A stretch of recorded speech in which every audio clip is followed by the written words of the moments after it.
Assalamualaikum warahmatullahi wabarakatuh. Perkenalkan, nama aku Azura Izati Firdausi dengan NIM 1103624107 dengan mata kuliah Manajemen Aset yang diampu oleh Prof. Dr. Suryadi dan juga Ibu Ulia Amelia MPD. Hari ini aku akan membuat cuplikan video hasil observasi yang telah dilakukan oleh aku dan temanku di Mandua, Jakarta. Berikut videonya, jangan lupa disimak.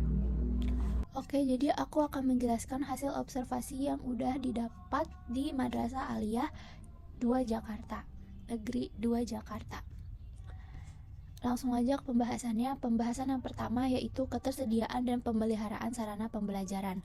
Setiap kelas di sekolah umumnya dilengkapi dengan berbagai sarana dasar yang mendukung proses belajar mengajar, seperti proyektor, papan tulis, serta alat peraga seperti penggaris, busur, dan juga jangka. Selain itu, sekolah menyelenggarakan fasilitas laboratorium yang terdiri dari laboratorium fisika, kimia, biologi, dan komputer, yang semuanya berfungsi dengan baik dan terawat secara rutin. Pemeliharaan fasilitas dan alat-alat tersebut dilakukan melalui kerjasama antara guru, siswa, dan petugas OB.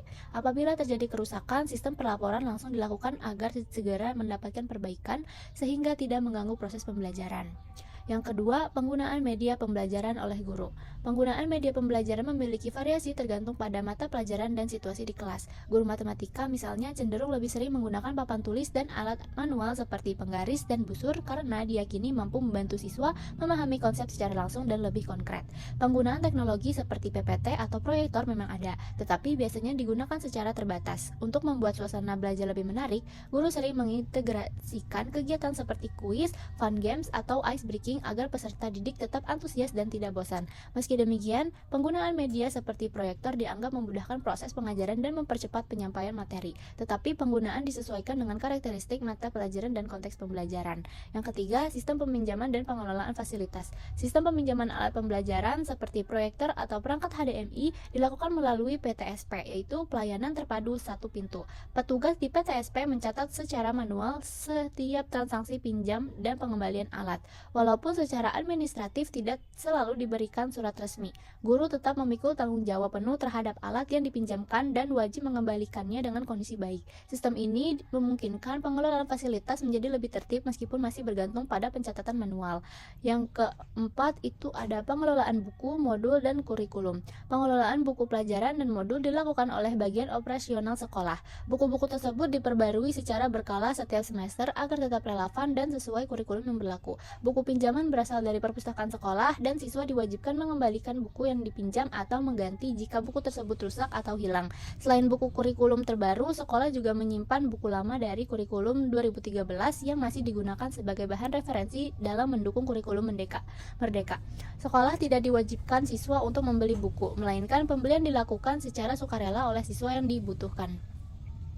Yang terakhir itu adalah kendala dan solusi dalam penggunaan sarana pembelajaran. Kendala utama yang sering ditemukan adalah keterbatasan alat atau alat sedang dipinjam oleh guru lain, sehingga menghambat proses pembelajaran. Meski demikian, secara umum guru tidak mengalami kesulitan berarti dalam penggunaan media pembelajaran karena mereka cenderung memilih alat yang tersedia sesuai kebutuhan. Siswa justru mendapatkan manfaat dari penggunaan media pembelajaran karena membantu mereka memahami materi secara lebih visual dan interaktif. Tantangan terbesar terletak pada variasi gaya belajar siswa yang beragam. Oleh karena itu, guru perlu beradaptasi dengan berbagai mode agar semua siswa dapat menyerap materi dengan optimal.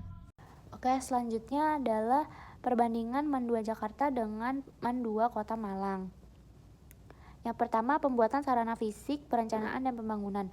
Mandua Jakarta memiliki dokumentasi fasilitas terperinci di website, ruang kelas, laboratorium terpadu, perpustakaan, ruang guru, masjid, dan fasilitas olahraga. Ini menunjukkan perencanaan yang didokumentasikan secara publik. Mandua Kota Malang ada pedoman manajemen sarana prasarana resmi, dokumen internal atau pedoman Sarpras yang merujuk pada standar nasional dan mengatur standar perencanaan dan prioritas pengembangan Sarpras. Ini menunjukkan proses pembuatan sarana yang lebih formal, terdokumentasi standar dan strata tata kelola.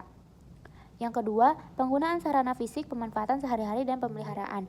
Mandua Jakarta, penggunaan ruang diatur lewat tata tertib piket kelas, tugas mempersiapkan sarana pembelajaran. Ada penekanan pada pemeliharaan kebersihan dan kesiapan alat per kelas. Ruang olahraga, masjid, dan laboratorium digunakan untuk kegiatan ekstrakurikuler, pembelajaran, dan keagamaan. MAN 2 Kota Malang, sarana dipakai untuk kegiatan akademik dan ekstrakurikuler juga. Dengan penjadwalan yang mengikuti pedoman Sarpras, Renstra menyebut alokasi ruang kelas, UKS, aula, dan prioritas pemeliharaan. Ini menunjukkan pengelolaan lebih formal untuk memastikan ketersediaan sesuai standar.